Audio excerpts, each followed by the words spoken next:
All right, now let's get some analysis on these local government elections. We joined via Zoom by Paul Berkowitz. He is a director and researcher at the Third Republic. A very good afternoon to you, Paul, and thanks so much for joining us this afternoon.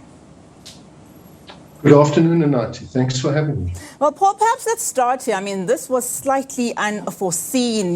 Eskom has just announced that it will be implementing or has already started implementing, stage 4 of load shedding. How are these elections likely to be impacted by these ongoing blackouts?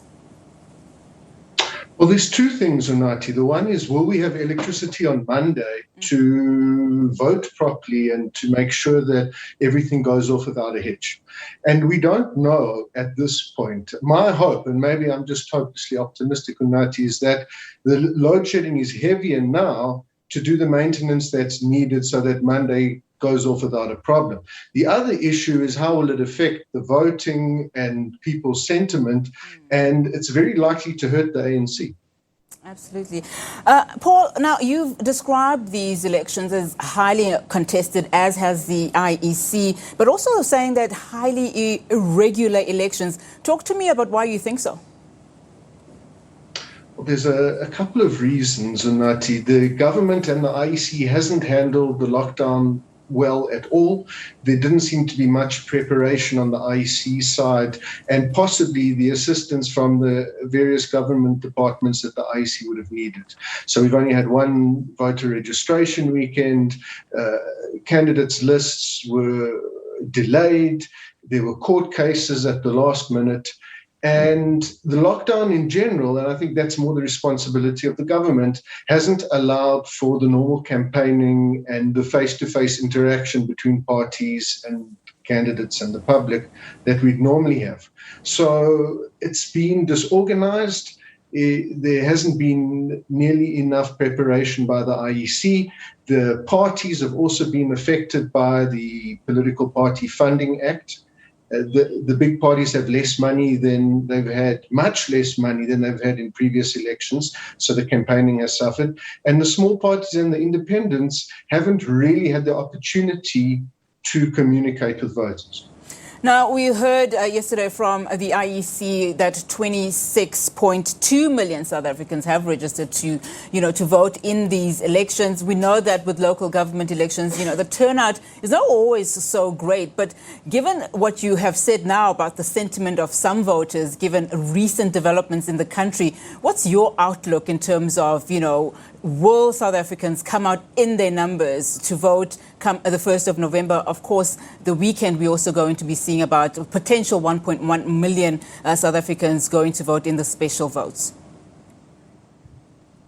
Yes, we are very worried that turnout will be significantly lower than it's been in previous elections. We know that we've seen voter apathy in 2019, and we didn't have lockdown or all the problems that we do now, and turnout still dropped by about 1 million votes compared to 2014. So if we extend that trend into this election compared to 2016, and we include increased voter apathy, lack of voter communication, fear perhaps of health risks if people show up to vote, the fact that voting for the first time ever, election day is on a Monday, which means there'll be more people taking a long weekend. We are worried that turnout could be the worst it's been in 10 or 15 years. And just to put it in context, Unati, 2016 turnout was very good. It was in the high 50s. But in earlier elections in 2006 and 2011, turnout was in the high 40s. We worried it could slip back very close to those levels that we saw. I can tell you what people are worried about, Paul. They're probably worried about who to vote. We always hear that you should be encouraged to vote. But what do people do when they really don't know who is the best party to vote for or who is the best independent candidate to vote for? I mean, yesterday, staggering numbers that we heard from the IEC, highly contested elections ever in the country with 95,427 candidates who qualified to contest in these elections. What do people do when they feel stuck? Well, they might just make an X next to the party that they're most familiar with, the party they've always voted for. They might spoil their ballots. It might be a reason as well for people staying away from the polls tomorrow night. If you don't mind, I'd like to plug a new free voter education tool that's been developed by colleagues over the last week or so.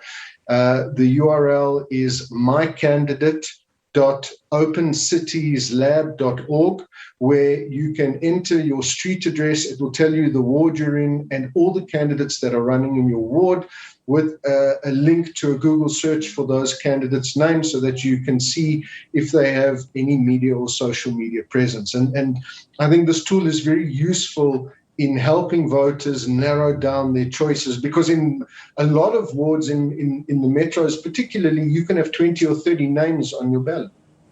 All right, fantastic. Paul, thank you so much for your time this afternoon. We'll certainly make sure that we put that handle on our Twitter page as well, where, voters, if they find themselves stuck not knowing who to vote for, they can actually go into that My Candidate page and see who is, the likely candidate in their wards and in their municipalities. Thank you so much for your time this afternoon. Thanks.